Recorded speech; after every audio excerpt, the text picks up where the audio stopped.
se ha comportado tal como lo hemos contemplado.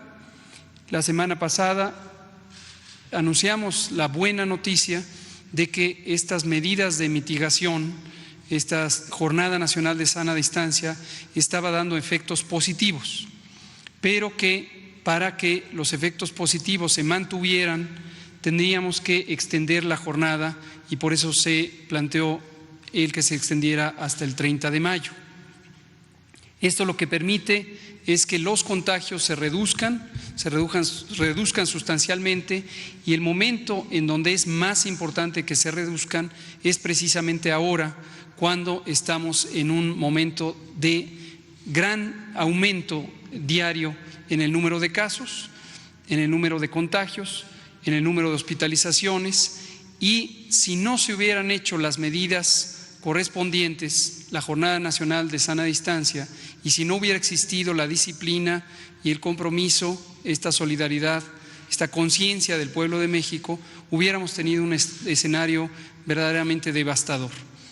Vienen, como también ya lo ha señalado el presidente, momentos difíciles. No quiere decir que la epidemia va a ser algo fácil de llevar, pero cuando se está preparado, cuando se han hecho los arreglos necesarios para expandir la capacidad de atención hospitalaria, y además cuando se ha tenido ya por varias semanas esta disciplina de mantenernos en casa, vamos a poder enfrentarla de manera ordenada en las condiciones más favorables.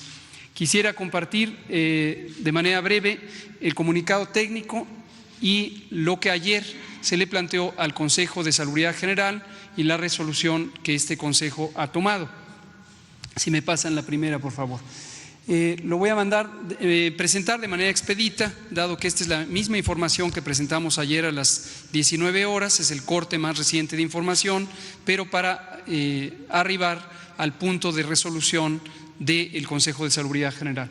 Aquí se ve la situación de la epidemia en el mundo. En esta gráfica lo que se ilustra es simplemente el número de casos acumulados, que ya superan los 2.300.000 en el mundo, y estos son los casos que han ocurrido desde el inicio de la epidemia en los primeros días de enero, pero menos del 50% de estos ocurren en los últimos 14 días. Esto es relevante porque los de los últimos 14 días son realmente lo que mantiene activa la epidemia. El resto son personas que tuvieron la enfermedad y se han recuperado en su enorme mayoría.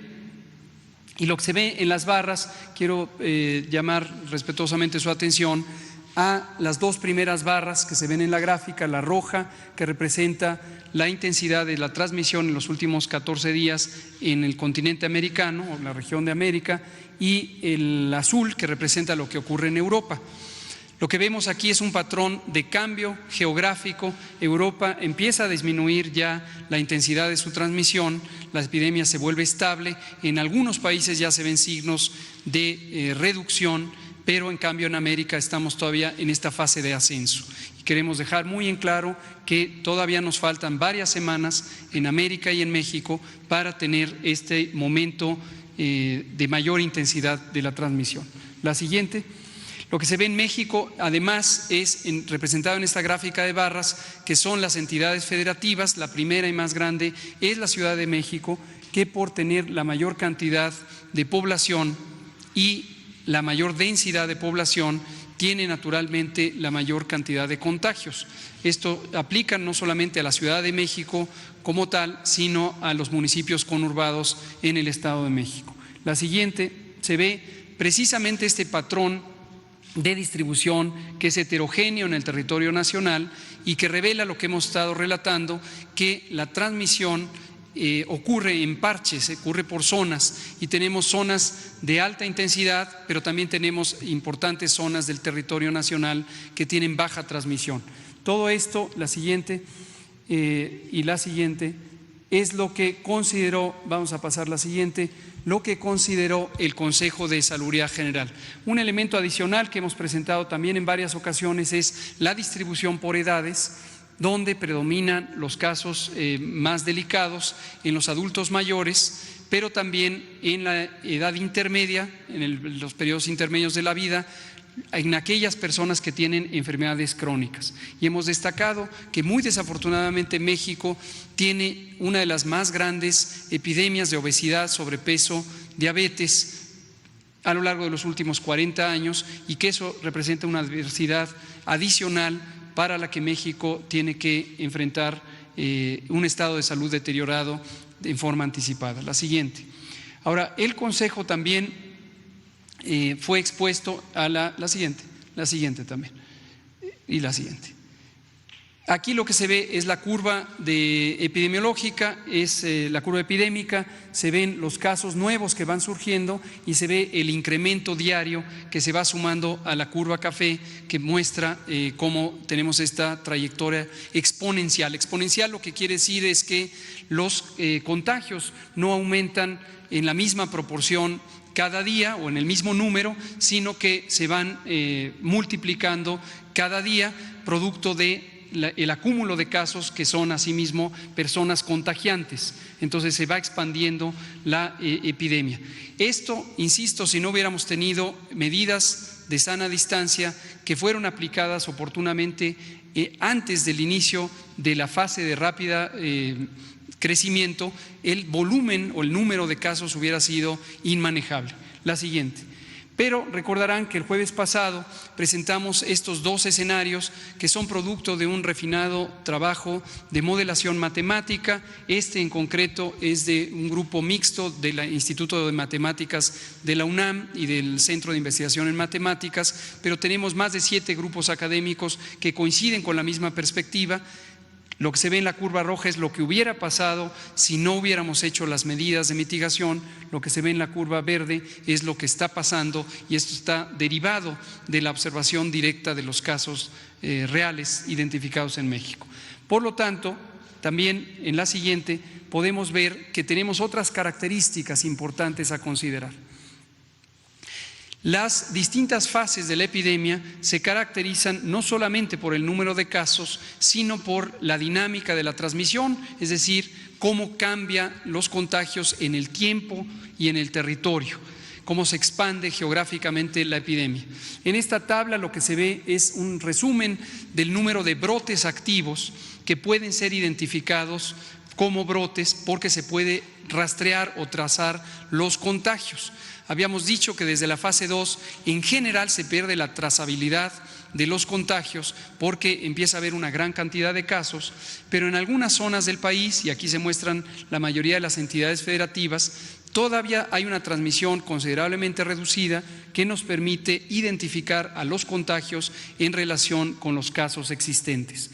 Esto lo que nos permite es reconocer la oportunidad de que en estas regiones o municipios de baja transmisión podamos continuar con las medidas de contención y no tener que aplicar medidas más extremas de reducción de la movilidad, como sí debe ocurrir y ha estado ocurriendo en las principales regiones urbanas. La siguiente se ve otra característica que es la dispersión territorial.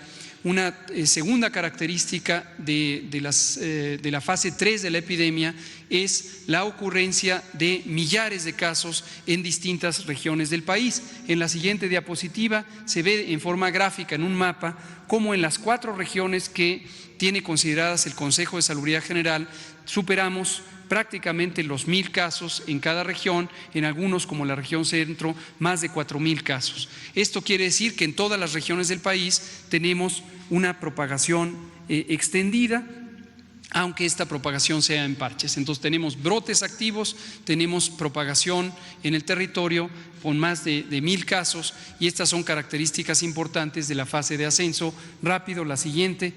Y por lo tanto al Consejo de Salubridad General se le expuso toda esta evidencia, se le expuso las recomendaciones que hizo el grupo científico. Estas las conocen todos ustedes porque las presentamos aquí mismo el jueves pasado.